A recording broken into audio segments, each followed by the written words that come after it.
President of the Russian Federation, Vladimir Putin.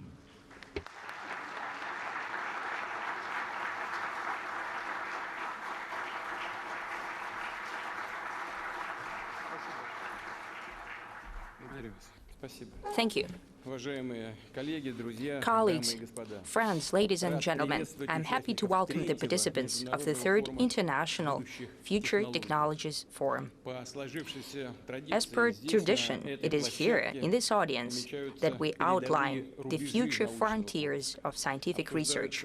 We're discussing ideas that are just becoming crystallized, weighted and nurtured in laboratories and scientific centers, but very soon, and I have no doubt about it, these ideas will reshape the world. The topic of today's forum is chemistry and the use of new materials. These are indeed major cross-cutting areas, and they largely defined the progress of humanity, the implementation of the most ambitious ideas of engineers and designers. Right now, these areas are going through drastic changes, and they, in turn, lay the foundation and spur on future, even more revolutionary discoveries in healthcare, industry, microelectronics, in creation of unmanned systems, in all spheres with no exception. It is readily apparent that in order to be among the leaders in key areas of scientific and technological development, and that is the task that we're setting for ourselves, we need to achieve, among others, predominance in chemistry and in creation of new materials. That means that we need to offer competitive solutions and products in terms of price and quality, but they must be innovative. We need to have our own unique technological know-hows that would allow to produce and export to the global markets not just raw commodities, but the products of the highest standard. I'd like to especially highlight that in our past, we've had experience of solving tasks of the same scale and significance. During the 60s and 70s of the 20th century, largely thanks to the efforts of Leonid Kostandov. Not many people know this name today or remember it, but the specialists, I guess, do know, and they will have reminiscence about him. He used to be the Minister of Chemical Industry of the USSR. Back then, hundreds of cutting-edge plants were launched. Specialized scientific institutions and designer bureaus were created.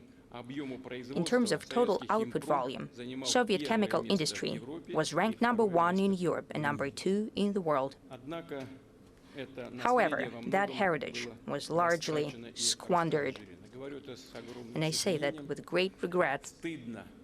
I feel shame about it. I feel shame because so many people gave all their lives to create the chemical industry of the Soviet Union. They were working for the future generations. They spent their days and nights in their offices, and they used to live also in harsh conditions, in train cars, moving around the whole territory of the Soviet Union from one republic to another. They didn't have enough sleep or food, but they were creating the chemical industry of the USSR. Unfortunately, after the dissipation of the Soviet Union, crucial production was discontinued. Production facilities were simply destroyed. The equipment was taken out for scrap metal. Along with deterioration of our own chemical industry, we fell into strong external dependence, and we've lost a significant part of our industrial and technological sovereignty. Therefore, we know through our own negative experience what kind of systemic issues stem from vulnerability in the sphere of chemistry. In essence, we literally had to reconfigure anew many technological and production chains, build new enterprises to produce independently deep conversion products. For example, in Tumensk region, Tobolsk petrochemical plant became the foundation for new capacity. And in 2019, a modern petrochemical plant, Zapsib was launched. Underway is the construction of Amur gas chemical facility, as well as other enterprises that will help in the nearest future significantly increase the production of polymers, the key product of petrochemicals and gas chemistry. I'd like to add that after cleanup and remediation of the territory of Ussolye-Sibirsk in the Irkutsk region is slated to host a breakthrough federal center of fine chemistry. For those who might not know that, who are not experts in this sphere, I can say that we're talking about the production of small volumes, however, necessary volumes of specialized chemical products, resins, solvents that are similarly crucial for the development of microelectronics, pharmaceuticals, and many other critically important spheres. Another cross-cutting area is catalysts, that is, the foundation of chemistry. Substances that define the speed of reaction. It's important to ensure not only the development, but further testing, pilot production, followed by wide industrial use, as well as scaling up of domestic solutions. To support such projects, the famous Boreskov Institute of Catalysis in Novosibirsk is becoming a special scientific and technological cluster. It's an important step towards the development of all-Siberian scientific cluster as one of the key centers for the creation of technologies of the future in chemistry. Colleagues, in order not to fall behind the pace of progress in global competition, we need to significantly increase the potential of Russian chemical industry and adjacent sectors. We need to build the full cycle, starting with the exploration development of new deposits, including rare and rare earth metals, production and deep conversion of mineral resources, ending with the production of high-tech products with high added value. We have something to work on here. In essence, we have all the necessary components. We simply need to set the tasks and provide the conditions for businesses and invest in infrastructure. We still do not produce lithium in Russia, and we cannot develop without it. It is apparent for the specialists here. And we can. We could have done it a decade or 15 years ago. We need to solve these tasks using the principled new technological level, using achievements in AI and robotics, other tools aimed at increasing the productivity of labor. In science as well, our serious advantage here is an accessible and affordable energy. We have one of the largest grids of nuclear hydrothermal power plants. That allows us to build factories in many regions of our country. And naturally, we need to do that with respecting the most stringent environmental norms, using modern, environmentally friendly solutions. The spheres that I'm mentioning here are complex and of utmost importance. Therefore, in the sphere of new materials and chemistry, this year, we've launched a new national project of technological leadership. The federal budget alone for the implementation from 2025 till 2030 earmarks about 170 billion rubles. Simultaneously, the investments of the companies of the real sector in the economy might stand at about 1 trillion rubles, and I think that's very realistic. I've talked to the owners and leaders of the companies, and they have very ambitious plans. I like this sentiment. We'll support them in their strive, and we'll fine-tune the mechanisms of supporting of private investment, including in R&D. I've mentioned many times that external issues and sanctions, with all the challenges and complexities for us, have played an important role of an incentive. Russian companies now turn more and more often to our scientists, and they receive the consultations from them. And it turns out that the domestic solutions quite often become more effective and efficient than international counterparts. In order to ensure a modern legal framework for cooperation between researchers and qualified clients, we've adopted a law on technological policy. It will enter into force in the summer of this year. I have already mentioned, and I have set this task, that together with the business community, we need to increase the funding of science up to 2% of GDP. It is crucial that we send all the additional resources for the support of promising, disruptive areas of scientific and technological development. For example, in chemistry and new materials, it would be rather myopic and erroneous to be satisfied with simply substituting the technological processes that have already been explored somewhere abroad. It is naturally quite important. We need to keep in mind all the achievements and to make use of them, but we need to develop our own platforms. Right now, we're looking at the exhibition. My colleagues promised me that they will show me our progress. As we have agreed, in December last year, during the Council for Strategic Development National Projects, we need to shape plans in key dimensions that will ensure the predominance of the country in chemistry and modern material sciences as well. It's important to define the lead scientific organizations that will take on the responsibility for conducting fundamental research, companies that are to introduce the technologies of the future and fine-tune the talent training in chemistry for the tasks of technological leadership at all educational levels, starting with school, ending with universities. Unfortunately, the number of chemistry teachers in school is going down, and the number of students who are choosing chemistry as their major is going down as well. As for the number of chemistry teachers who are older than 65 is increasing. We look at what's happening in universities and institutions. I would like to ask you for maximum engagement. The Russian Academy of Sciences, entrepreneurs, professional, scientific, and educational community. It's important that you continue to act in concert as true partners, and you to be aware of responsibility for results. The implementation of all national projects of technological development hinge on that. Our plans to develop Siberia, the Arctic, and the Far East, all regions of the country. And naturally, solving the tasks in security and improving the quality of life of people. Security is a thing of its own. I have already spoken publicly about it. The whole world is talking about a Oreshnik missile. What is it made of?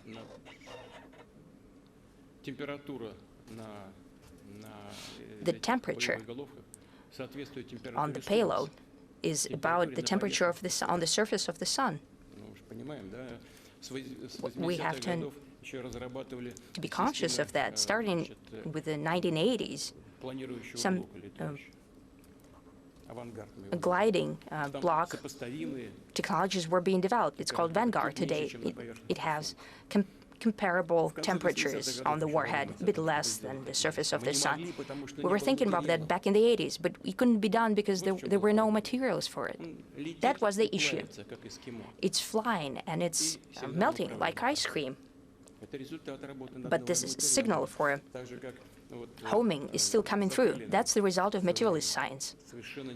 Back in the day, for no apparent reason, our joint agreements on MS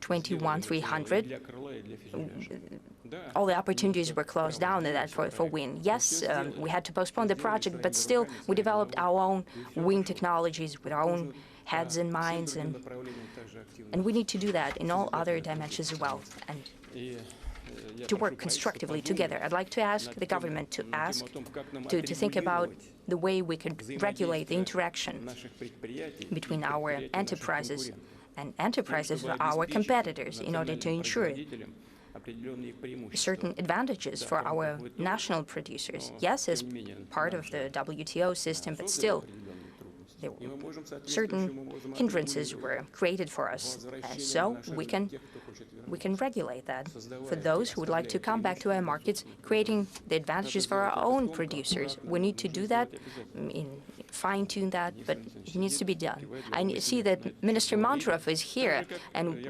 in agreement, is not in agreement. Well, we've spoken about it, just like in agriculture. And agri-producers were begging us, don't let anyone in our market. We'll do it all ourselves, except for bananas, naturally. But now they're producing bananas as well. A bit costly, but still. But as for industrial production, we need to think it through and treat it with great attention, not to lose the potential that has been created by our ill-wishers who introduce sanctions against us. I have already mentioned it, but I would like to give a few other examples in order to develop machine engineering and aviation production, missile and space program. We need composite materials and alloys with unique characteristics. I've just mentioned it. Plant protection, a different sphere, in order to solve the tasks of food security, durable, safe systems for transfer and storage of energy, for UAVs, for new means of transportation, more durable and energy-efficient materials for construction sphere, in order to adapt for climate change, new compounds, biomaterials, and prototypes of organs and tissues of human, in order to introduce breakthrough treatment methods in healthcare. I'd repeat myself that I've just outlined some specific directions. However, the lack of results even in a single one of them, and I'd like to highlight that specifically, would create a domino effect and will drag down all other national projects. I've given you an example of MS-21-300. We had no materials for the fuselage and for the body and the wings, and the whole project was stuck. The same applies to other spheres as well. We've seen it all with our own eyes. That is the experience of our work in the past 2-3 years. As for all key technological spheres, we need to build comprehensive coordination and natural interconnectedness of all of our steps and measures. And I suggest that we ensure a higher level mechanism for steering technological development. I'd like to ask the government to propose the necessary governance ideas. Colleagues, all our plans to create the solutions for the future in chemistry, material sciences are based on tremendous potential of our scientific and engineering schools. Their traditions were laid back in the Russian Empire. I spoke about the Soviet Union, but the traditions were created in the Russian Empire in the 19th and beginning of the 20th century, and they were developed in the Soviet times as well. As I have just said, I'm sure that Mikhail Kovalchuk, we have just met with him and we had some words, and other participants of the plenary session will tell you about how today the achievements in chemistry and material sciences are multiplying that were received back in the time of a space and nuclear project. Other research for the energy of the future of thermonuclear fusion, spearheaded by Yevgeny Velihov, and I believe it's necessary to dedicate to the memory of this outstanding thinker and citizen in the new grant contest by Russian Scientific Foundation for Leading Scientists. The grant for 5 years will range from 250 million rubles up to 500 million rubles. The largest domestic companies will co-finance these grants or be direct clients of disruptive technologies. As for support spheres, they will change annually. This year, I suggest to dedicate this contest to creation of unique materials and products thereof for autonomous sources of energy, propulsion and energy units, as well as for devices and systems for processing of information necessary for development of artificial intelligence as well. It is absolutely apparent that this technology is defining the development of all spheres and is producing a real revolution in chemistry and material science as well. Through introducing artificial intelligence and computer modeling, our country needs, and it's quite realistic, to cut down to 5 to 10 years and in the future to 2 or 3 years the timeline for developing and introducing of new materials. For that, the researchers, engineers should have the necessary data bank about the existing materials and their components. I suggest we build a mechanism for regulation of operations with them, including collection, storage, processing, transfer, and the use of them. I'd like to add that tremendous body of data, breakthrough knowledge about new elements and materials will be received during the research at domestic installations of mega science class. They allow us to study the matter literally at the level of atoms. I'd like to highlight specifically that some facilities in our country, for example, Nika in Dubna or PIK in Leningrad region, are unique, unparalleled. In the nearest future, we plan to conduct the technological launch of yet another powerful installation called scitech. It will significantly increase the functionality and range of possibilities of Russian research infrastructure. Naturally, we'd like to invite international scientists to work together as well. Leningrad region, where I've traveled several years ago, was the place for work of specialists from Europe, from those countries where the use of nuclear energy was rolled back. Therefore, they rolled back the research in that sphere as well. Here, they were quite happy to work in Russia, and we hope that that will continue. Our door is always open. We're always happy to welcome our friends and colleagues. I'd like to highlight that we understand fully well that open and transparent, equal exchange of information in scientific sphere is one of key factors for strengthening multipolar world. We'll continue to facilitate bringing together efforts of researchers and engineers from the East and the South in order to solve large-scale experimental, theoretical, and naturally practical tasks. BRICS is already a platform for social, economic development and technological development of a global level. We do not intend to install barriers for a partnership with the Western scientists, and we hope that the Western politicians will understand how detrimental such actions of limitation in cooperation in science and education is. It's important that the global development is just and well-balanced. Therefore, we need to ensure further industrial technological progress while decreasing the negative impact for the environment, maintaining the fragile ecosystem of the planet, its fauna and flora. Naturally, we'll take a look at the need to introduce such technologies. In the center of special attention today are breakthrough solutions in genetics, bio and natural-like technologies, as well as creation of materials that mimic the processes in live systems. Overall, we're talking about the shape of a principled new phenomenon, a new reality, bioeconomics. This topic is crucial and key from the point of view of global growth and its quality. I suggest that we dedicate the next Future Technology Forum to the matters of bioeconomy, naturally, if colleagues believe it possible and interesting. We'd like to invite all scientists, educational community, and business community from around the world. We are prepared to cooperate. France, I'm very happy that our country is a place for a frank and meaningful discussion of scientists, engineers, and entrepreneurs. That testifies to the transparency of Russia and our special attention to the matters of scientific and technological development. I don't think that any expert would take it upon himself to forecast the new solutions that will be discovered and invented even in the nearest future. However, there is something that we can do, and we can do it for sure. That is to ensure our efficient support for key technological areas that are especially crucial and useful for the citizens, for society, for economic growth. It is in this direction we intend to work. And I'm quite sure that that's the tone for your discussion today. Thank you.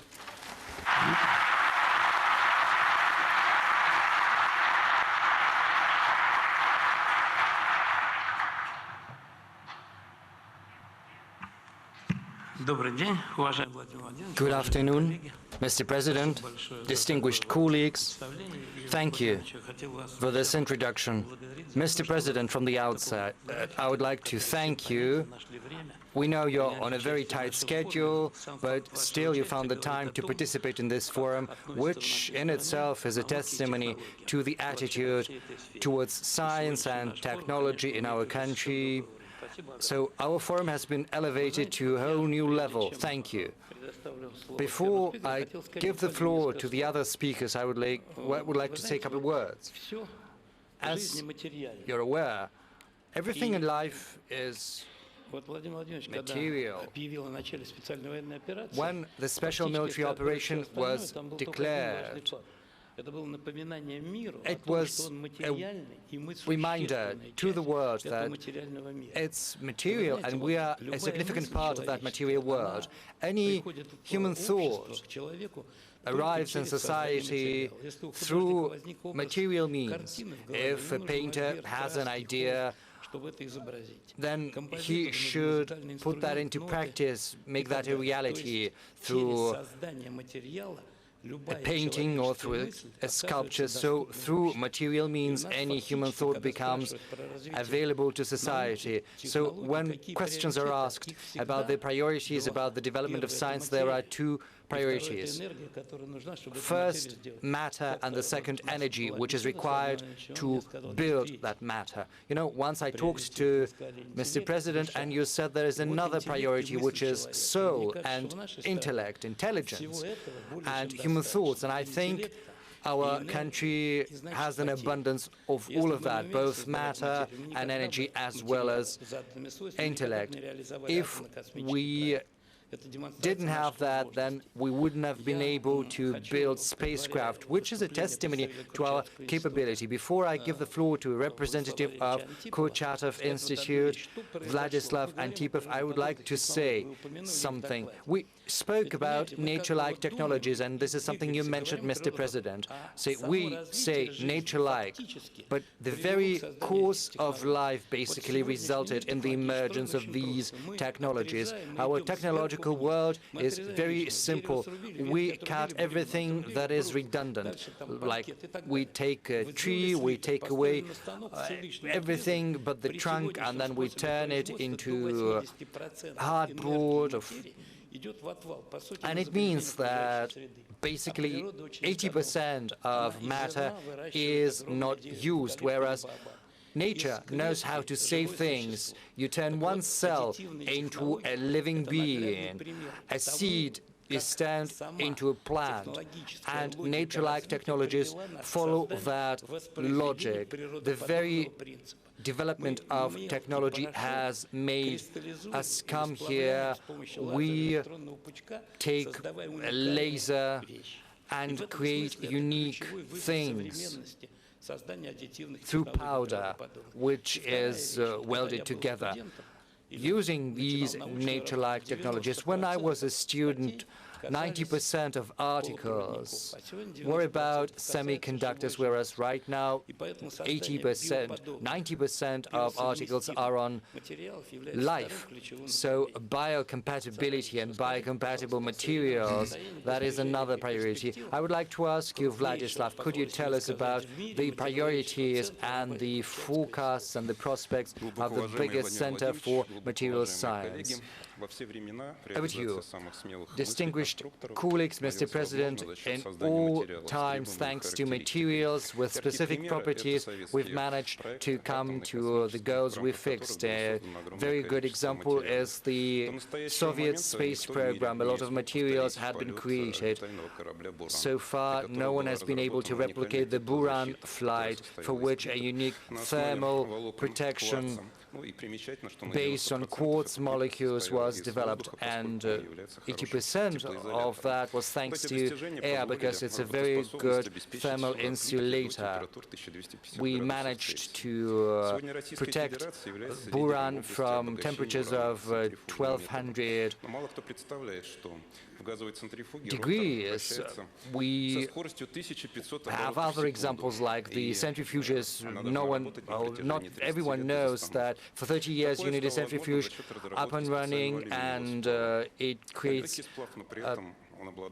several thousand rotations per minute. So you need composite materials of that. Right now we've got a national program which sets the priorities for the next decades, like nature-like technologies, Arctic, space exploration, clean energy. All of these tasks have to be addressed through developing new materials as well as new technology. As Mr. Kovalchuk has pointed out, Kurchatov Institute is one of the leaders in terms of materials sciences, and and we are doing this kind of research. Right now, humanity is entering the era of biological materials. What seemed like science fantasy yesterday is now becoming reality. For regenerative medicine, for other sectors, we create unique things like a framework for a human heart or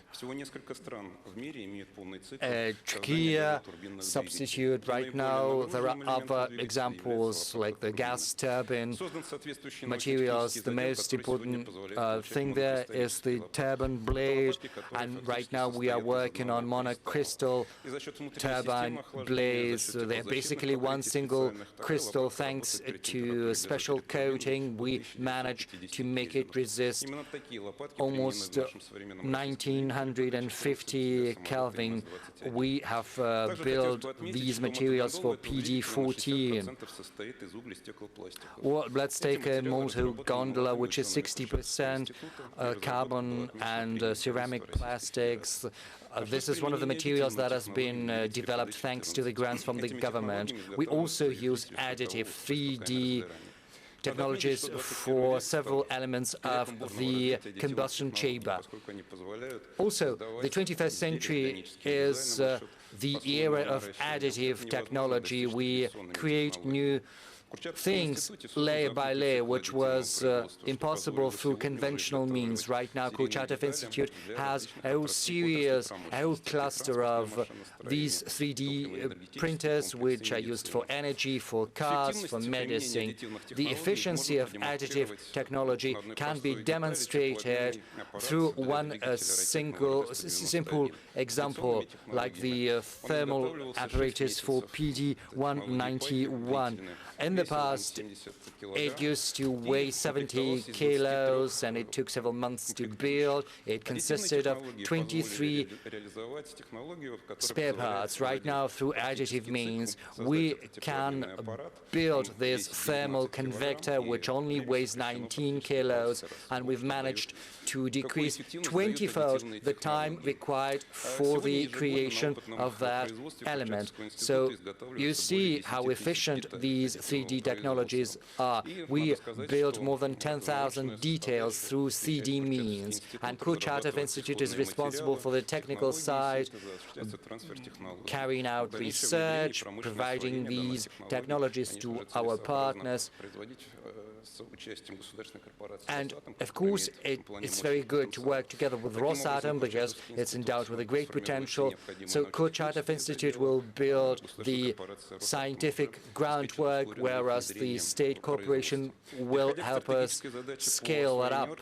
Now, as for Arctic exploration, we also need special property materials because these materials have to work in the Arctic conditions, low temperatures, higher humidity, and other things. Kurchatov Institute has come up with cold-resistant steels, which are built, which are used for the hull of the icebreakers, which have to go through ice more than 4 meters thick.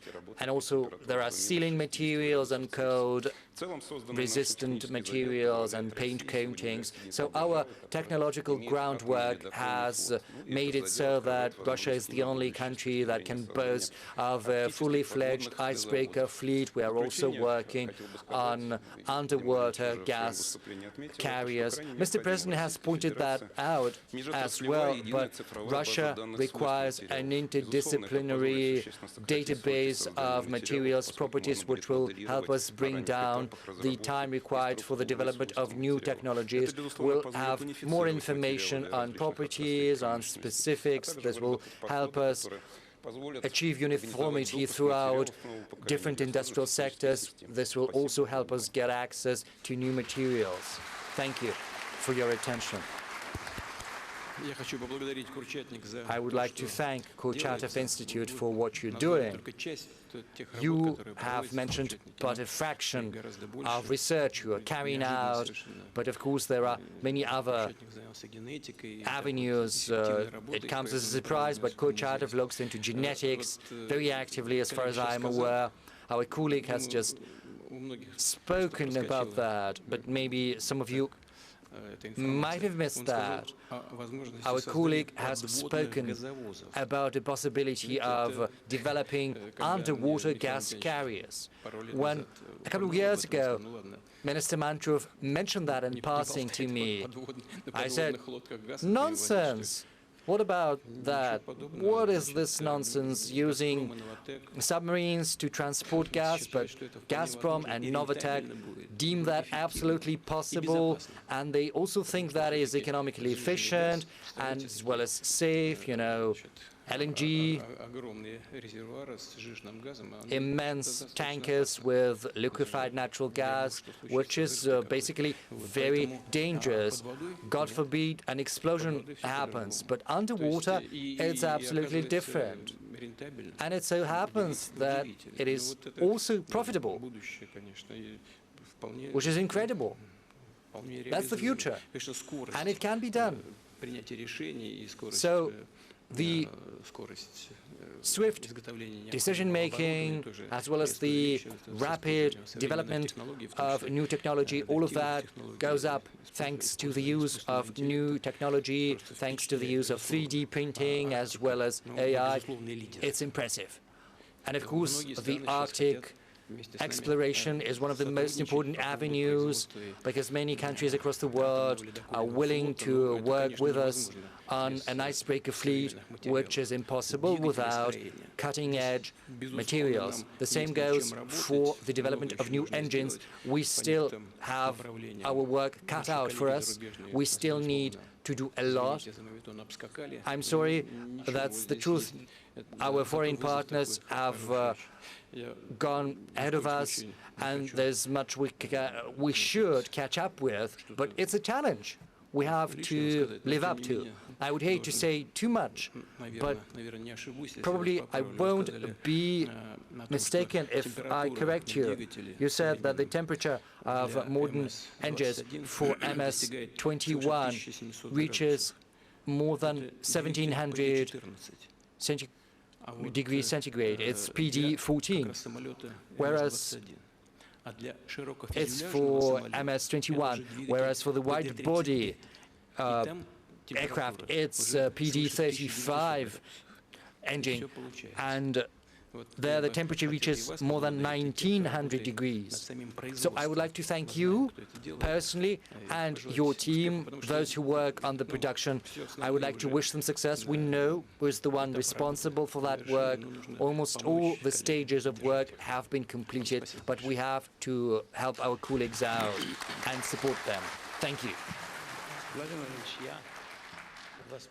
Mr. President, I would like to invoke my right and draw your attention to the following. When 3D printing was spoken about, you know, we have Gennady Yakovlevich and other colleagues sitting here. I would like to respond right away. We three, at the instruction of the administration, are actively working on a new competition, choosing the right topics to be explored. But I would like to say that the 3D technology was developed in our country in the Laser and Information Technology Institute, at the initiative of one of our members of the Russian Academy of Sciences. This was one of the first places in the world where the stereolithographs were developed. They were used to identify the remains of the Romanov family,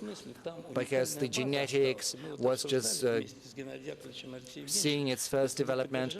And if you don't mind, you know, Rosatom is working on a machine for these additive technologies. They have enormous capacities and capabilities in the Shatura. Maybe we could build a new center for additive technology. We could band together Rosatom, Kurchatov Institute, and that institute. We could take advantage of that potential which still remains in that institute. But of course, we have to address that question to Alexei. I know that Rosatom and Kurchatov Institute are competing. Either you want to get on his ground or vice versa. But honestly, I would support anything that involves joining your efforts together, so I would like to ask Alexei to do that. So, you know, it's an instruction, right? You know, 3 days ago, together with Gennady and with Alexei, we signed an agreement, and at your direct instruction, we set up the Council for the Strategic Development of Rosatom and Kurchatov Institutes. There are no differences whatsoever, and Alexei could probably confirm that publicly. What did you set up? A Council on the Strategic Development. So I wish you to live in good counsel and have friendship with one another, happily ever after, as it were.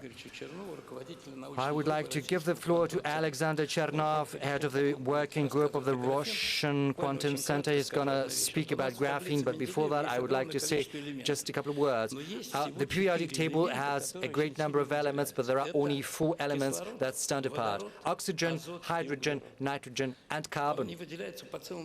They stand apart due to a number of reasons. First, if you take the biological substance, you'll see that any biological material necessarily contains these 4 elements. Neorganics is simpler, but we are very complex. But we all have these in common. Yes, oxygen, nitrogen, yes, and also money, but that's the next stage.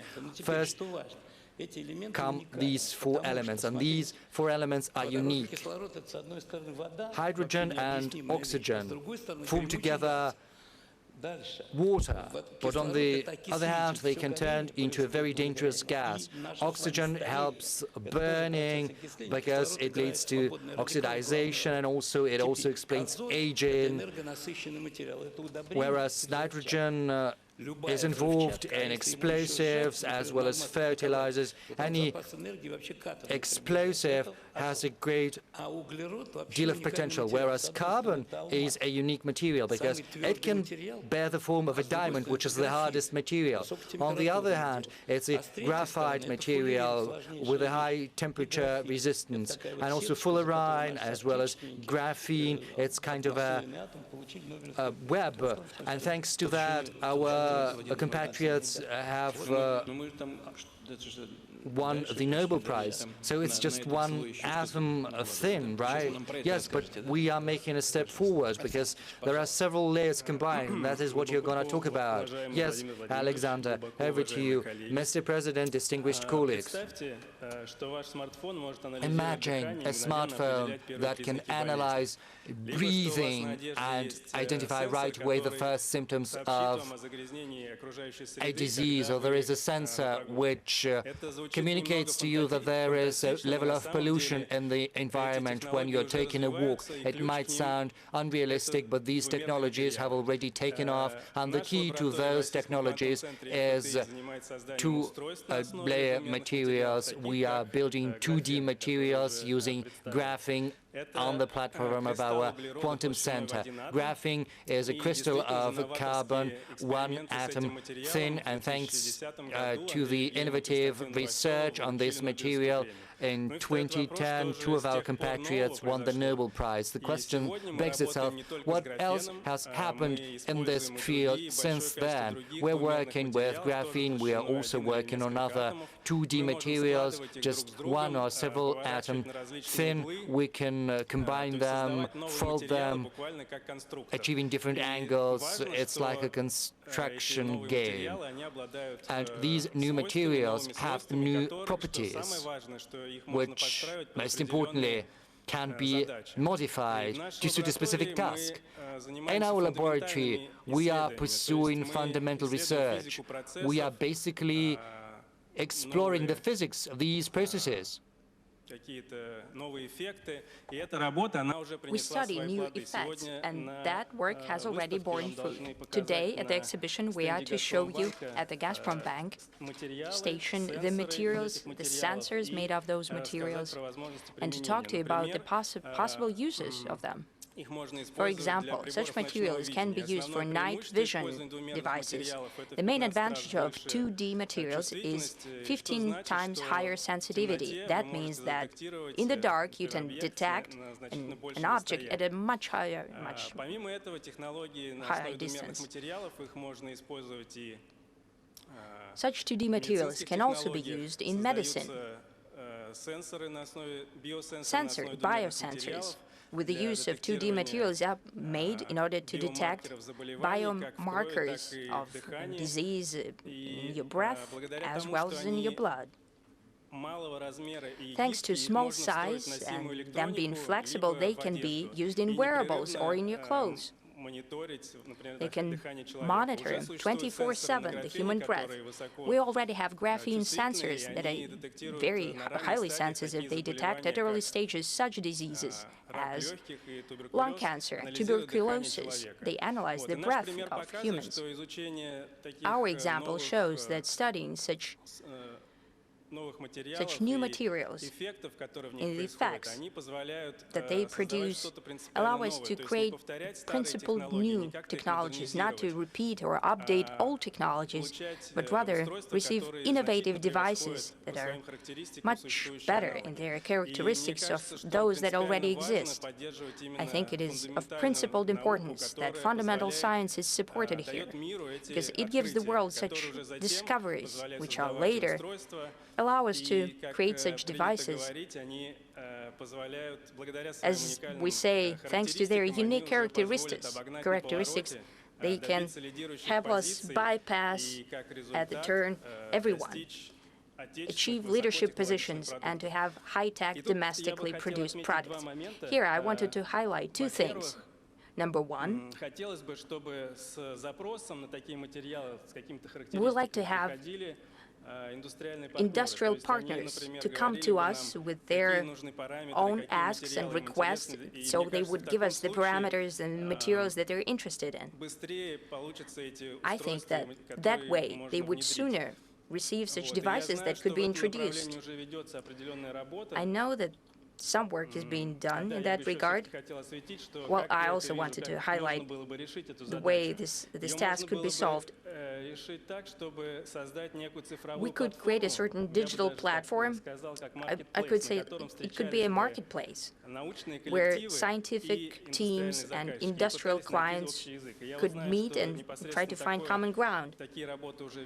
I know that this work is underway, and I hope they get support in the future as well. Number two, the transition from one unique device to the serial production naturally requires fine-tuning some technological processes. Usually, that happens in a clean area of the university or in a collective use center. In our institute, we have a clean zone. We could assemble the device, then produce the device, and students and research fellows will be very interested in that because they can easily get a diploma written or a PhD on that. However, if you want to move from just one device that has unique qualities and properties that was created in a lab made by a very talented young researcher, that would require to fine-tune and to get in place a whole technological process. I think that this task can be solved. And why I'm talking about it? Because, for example, the Russian Quantum Center and the Moscow Physical and Technical Institute, our colleagues are successful in going that way. However, in the scale of our whole country, this could be done if we create certain platforms where these technological processes could be worked out in collaboration between universities or between a university and an industrial partner. Such centers would help conduct the transfer of technologies and will make it easier to implement your May orders in terms of technological leadership. Thank you. I won't go into details in sensors. Well, this is a very important area with a very wide range of applications, crucial. Thank God this sphere is being covered by you as well. As for digital platforms, where information exchange could take place between industrial partners and possible researchers and producers as well. That is crucial. That's for sure. If it's not in place, it needs to be done. I'm talking right now to my colleagues from the Russian Academy of Sciences and from the government.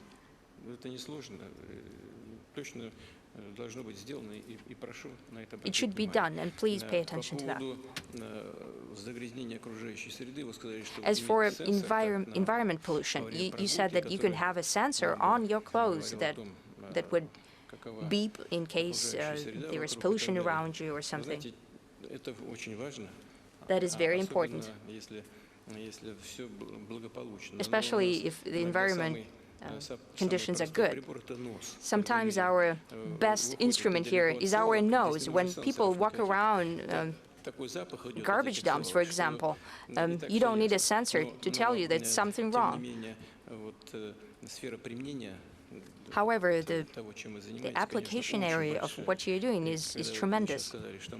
When you said that you could diagnose at early stages just as a breathing probe some cancers, for example, lung cancer, that's a revolution. It's simply a revolution. We'll do everything to help you out. Thank you. Thanks to you.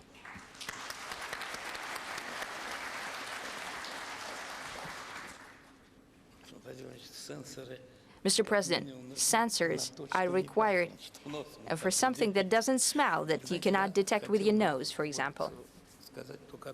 I just wanted to say one word about it to remind you. When we're talking about platform, it's very important. However, our academic model of science, I'd like to remind you that Physical and Technical Institute, when it was created, was conceived very simply that each department would have a special organization as a major scientific center. That was the strength behind that institution's research. And I think what's important today when we deal with artificial intelligence and digital things, I think we need not to forget about that system and improve it, because the fastest way is the contact between the institute and the industry. This is our Soviet experience. It's very high in demand today. That's why Moscow Physics and Technical Institute is so highly ranked in the world. I think it would be quite correct to support that. Now, I'd like to give the floor to Nadezhda Potekina, head of lab for material studies of Luch by Rosatom. We're talking about materials, and all nuclear technologies, whatever you mention, they stem from materials production. So if we created a material, we managed to implement the nuclear project. So everything in the future is also connected with materials. Please, Nadezhda, you have the floor. Thank you very much, Mr. Kovalchuk, for giving the floor to me. Today we have highlighted that modern material sciences is called to implement the most ambitious and even sci-fi ideas of engineers and scientists. The nuclear sphere is celebrating the 80 years, and it used to be always the cradle of record-breaking materials. And from the very beginning, it was the foundation of knowledge of our best scientists. Their heritage is being preserved by Rosatom and Kurchatov Institute, thanks to the experience that we have accumulated. And the tasks that are solved by Rosatom Industries are not limited to nuclear sphere. Our research is very wide in its scope, and I would like to ask each one of you a question. How long ago have you taken a look at the stars sky? And did you think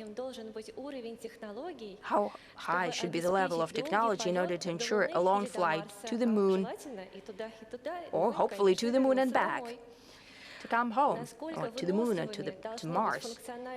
How durable should the functional materials be? Because the conditions in terms of temperature and mechanical load are very harsh. And propulsion units should also be capable of functioning in such conditions, and our team is dealing with that. High-resistance metals and their alloys. These materials can be compared to extreme sports fans. They're reliable in special conditions of functioning. Temperature higher 1,300 centigrade and great radiation impact. Our materials are at the heart of new types of unique high heat resistance nuclear propulsion units, energy units. We believe that our achievement is the development of technologies and equipment in order to create single crystal slabs of complex shape that ensures their resilience at previously unimaginable temperatures and tests. Their radiation resilience is an advantage for our materials. I have to say that we are not simply sitting idly with our success. We see the achievements of our Chinese colleagues in terms of heat-resistant alloys, and it spurs us on, because scientists are also, in some ways, athletes, and it's important for us to maintain our advantage. I'd like to say that already today, our work helped us to create a material in order to use it in promising energy units for high-speed flights in aerial medium. As for heat-resistance metals, it was unthinkable previously, and we are working on improving the resilience and durability of such materials. The scientific significance of our work is not just creating a certain type of alloy, because the shape or type of a product is also very important, and here we're using additive technologies and digital methods as well, just like our colleagues. Maybe unfortunately, but we think it's fortunately, for heat-resistant metals cannot use the already existing printing machines. Therefore, we have designed special additive machines that allow us to work with such complex materials. Those developments that I've been talking about are not mass-produced. However, the future of the use of heat-resistant alloys cannot be cut down to just one single specific sphere in the space. No, we truly hope that the future generation of young specialists will be working on trying to miniaturize energy units. Possibly such work can be done in close cooperation with the Russian Foundation, with Kurchatov Institute and dedicated institutions. The majority of such ambitious projects are in the hands of young specialists and engineers, and I'm happy to represent such a team today. What can a young research team dream of? We're still quite young, and what we'd like to have is that something that we pour in our time and sometimes health and our every thought, so it would succeed, so that our heat-resistant alloys will conquer space, would deliver on their, and also be applied in our regular earthly lives. That's impossible without the development of commodities for heat-resistant alloys, without special attention and awe, so to speak, for development and later for production. And we're sure that unique Russian developments with our heat-resistant alloys will absolutely find the necessary response in the global scientific community. Thank you.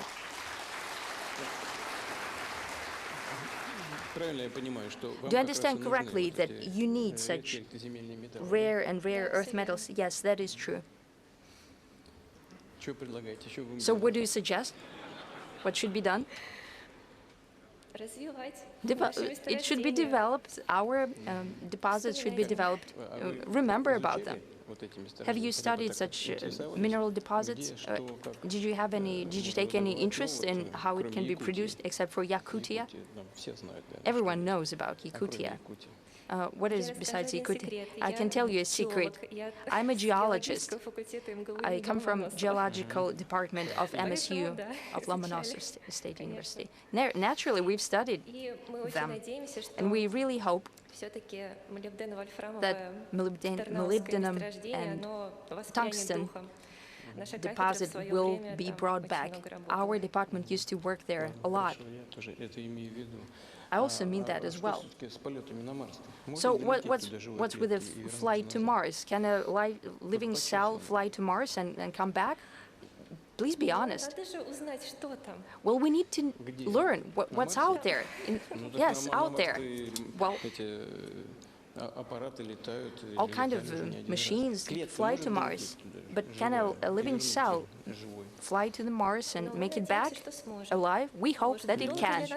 So, how long can it live there? Well, it's a different question. It's difficult to deal with scientists. It's hard for you, Mr. Kovalchuk. Some of my colleagues tell me that it's impossible. Sergei Krylov used to think about that. He said that you need to fly in a water envelope but it's impossible because then the craft becomes so large that it's impossible to propel it first to launch it into space. It could not be done even with the use of the nuclear reactors, nuclear propulsion units for space. The craft becomes too large. As for other materials that would protect the biomaterial, a living cell, are there any others? Maybe it's our research plan for the future. Okay, so you need funding, right?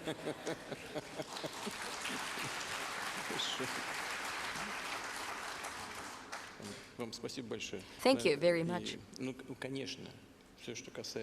Of course, everything that applies to your sphere of interest, heat-resilient alloys is extremely important. And I think that everyone understands that fully well. The government understands it very well and will do everything to help you out and to support you.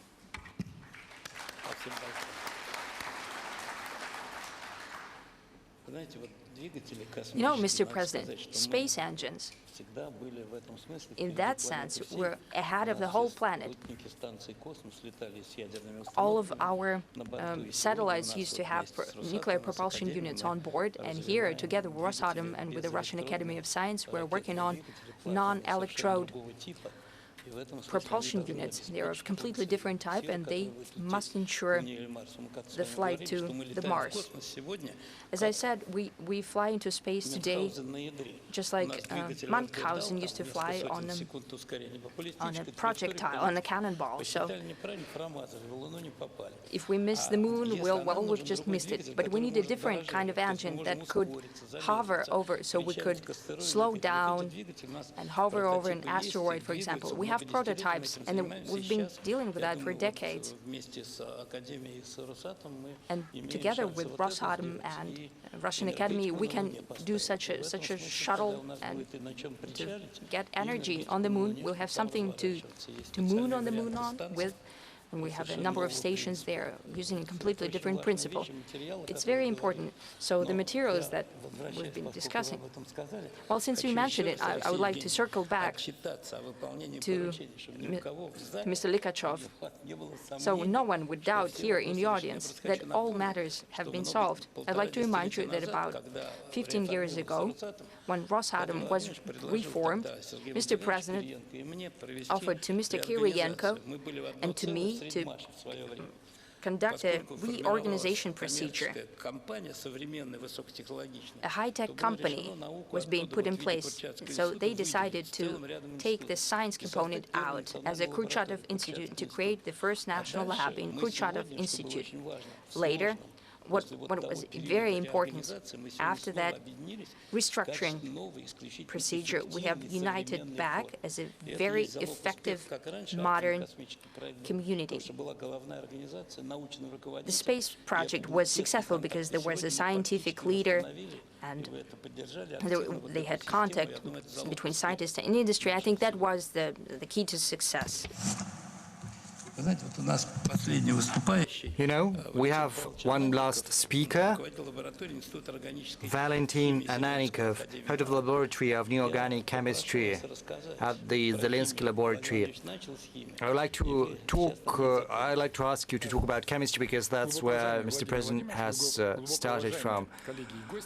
So over to you. Mr. President, friends, colleagues, right now chemistry is heavily impacted by AI and digital modeling. There's a lot of noise around AI. Maybe there is too much expectation, but there's not a single person who hasn't heard about AI. We've all heard of that on many occasions, but it's important not to miss the turning point, which is right ahead of us, because we are entering into the era of 4, when AI ceases to be an end in itself. It becomes but a tool for performing different tools for industry, for medicine, for environmental challenges that need to be addressed. So we are drawing nigh to a new technological stage when AI turns into an accelerator for industrial development. And I have to tell you that the new stage of development has been well prepared. There is a well-prepared foundation, the Scientific Fund, which helped expand our expertise. It's very nice to see from the reports that it's developing on a continual basis, and the professionals are also being prepared. I would like to address the pupils and the students. You can come and work in science because the government is supporting this field. So do not be afraid. Take courage. A lot of questions are being asked about education, especially with regard to high-tech, with regard to artificial algorithms in the police, and how we see their practical application in Kazan and elsewhere, and we can see that it's built on a very good foundation, mainly the school syllabus. It can turn into a very good pilot project for preparing new professionals for this field. As far as chemistry goes, it's an important sector. It's of paramount importance to humanity, and we would very much like to see the contribution of chemistry to our economy grow year in, year out. Right now, we see the foundation of a new chemical industry being laid. And right now, there is a national project with the support of the ministry. It's based on the laboratory of Zelinsky Laboratory. We are using AI, and we're developing new chemical technology. We have managed to come up with new catalysts which are required for reactions used in creating new medicines as well as intellectual materials. For the first time, we've managed to develop a neural network which can use photos of a substance to determine the chemical formula, which is of great significance to the chemical industry. When I was still a school child, I tried to use my eyes and microscope to understand the chemical structure, which is all but impossible. But thanks to neural networks, it becomes a possibility. And had I had a chance to go back in time, I would have chosen the same path, because enormously interesting things are opening up in this field right before our eyes. As far as AI goes, our country enjoys a very good position. Colleagues from Rosatom, from Kurchatov Institute are heavily pursuing these paths, and Yandex with its LLMs helps this development thanks to chemical applications of its developments.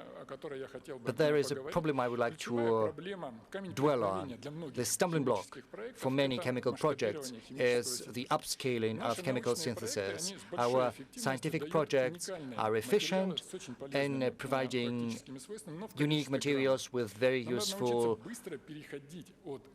properties, but unfortunately the volume of materials produced is grams. We have to have the capabilities to scale up the production. Unfortunately, we don't have that, and we need a universal upscaling technology which can be replicated for a wide range of chemical processes, both for mid-tonnage chemistry and small tonnage, say when you don't need a lot, but you need a wide range of products, chemical materials, and it's important to be able to do that. And AI can play a critical role in that because it's a unifying technology which helps you model different technologies and catalysts. You can even create a digital double of a reactor which can be used for the production of these chemical substances. A small tonnage reactor can even be printed through 3D printing. Usually, those reactors, chemical reactors, used to take ages to build because they comprise so many elements, whereas 3D printing can eliminate this problem. So AI can help us accelerate the introduction of chemical research outcomes in practice, and we've got every capability to do that. So I have a proposal to draw special attention to this field. Maybe we could even come up with a special designated program for addressing the tasks and the goals the chemical industry is faced with to scale up chemical reactions, to be more precise.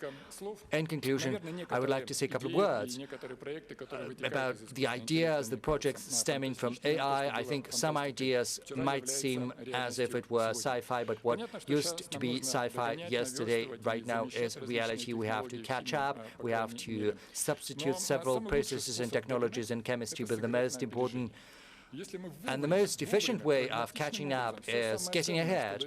If we use AI and implement what we have in practice, it'll help us carry out a technological leap, and it'll create a nexus between science and industry. Thank you for your attention.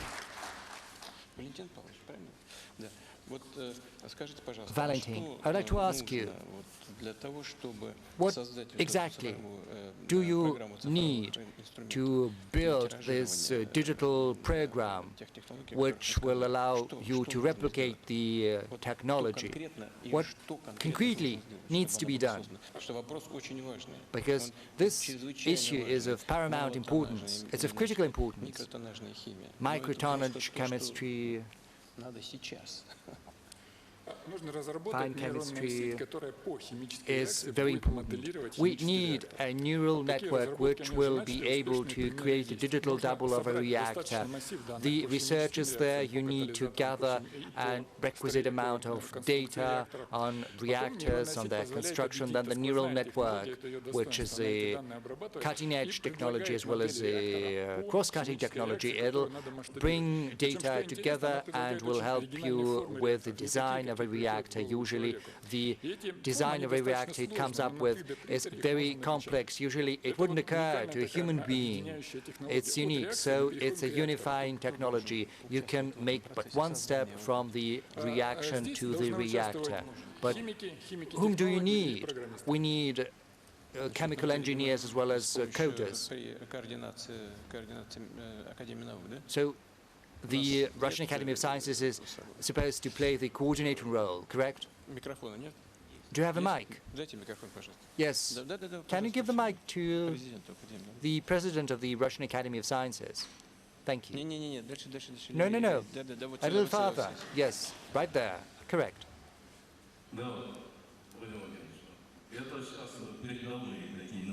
Mr. President, these are cutting-edge technologies They are in high demand, and we are certainly working on that based on the instructions from the government. Together with the scientific fund, we are building a digital database on chemistry, on catalysts, and it'll subsequently be used to teach neural networks. And then we'll have to work with Rosatom to create better capacities.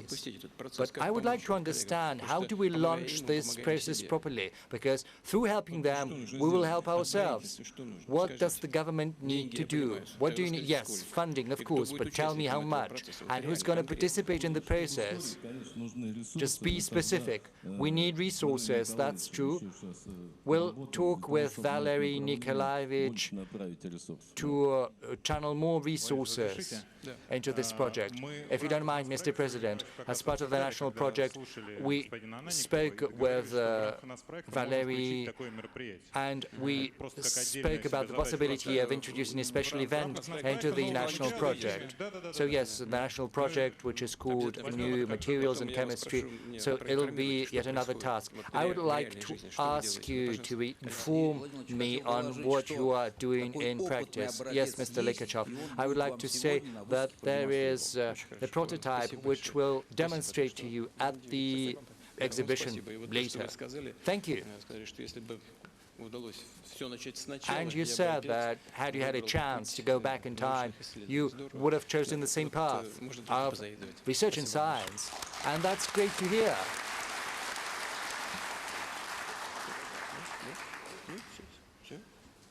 That's it. Mr. President, thank you. A huge thank you to everyone. But before I wrap up, I would like to say that very often we hear that the age of physics is over, it's the age of biology, which is a mistake.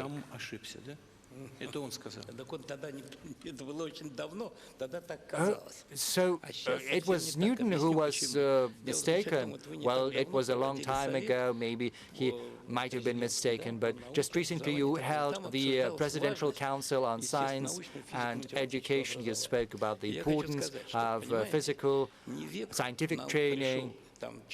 I would like to say that it's not the new age of biology. The thing is that physics and mathematics, that's the universal language of science. I had a very good theoretician friend. Unfortunately, he passed away, but he said that any type of knowledge is zoological because it's descriptive. Say you catch a butterfly, you describe it, but only then will your knowledge become science when you join it with mathematics and with physics. So the first part of physics, material science, was the science of metals, because in the 1930s you required new metals for aircraft, for submarines, for cars. That was the demand from the civilizational development. Science entered that range, and black metal production got together with mathematics and physics, and hence everything we have in terms of ionics, aircraft, and so on and so forth. Then semiconductors happened, and physics and mathematics came into this field as well, and we've seen an explosion of progress, as it were. But right now, the third stage is here, and that's bioorganics. So that is the bioorganics material science stage that we're living in. And if we want to be successful, we have to prepare new professionals with education in natural sciences. A couple of years ago, we've launched scientific classes through Kurchatov Institute in 39 schools under the aegis of the Russian Academy of Sciences, as well as the Kurchatov Institute. So we are training young children with a special emphasis on natural sciences, because if a person doesn't know chemistry, physics, and mathematics, then he will be of no use in any of these fields. But if they are well versed in these subjects, it's going to be great. And we have this program across Russia, from the Russian Far East to Sevastopol. And I think it's an important component for creating greater emphasis on natural sciences, hence better material science, hence Russia's retaining its leadership in these fields. To wrap up, to sum up, I would like to repeat what has been said by my colleague to the left. To be successful, you've got to get ahead. So I would like to wish you success.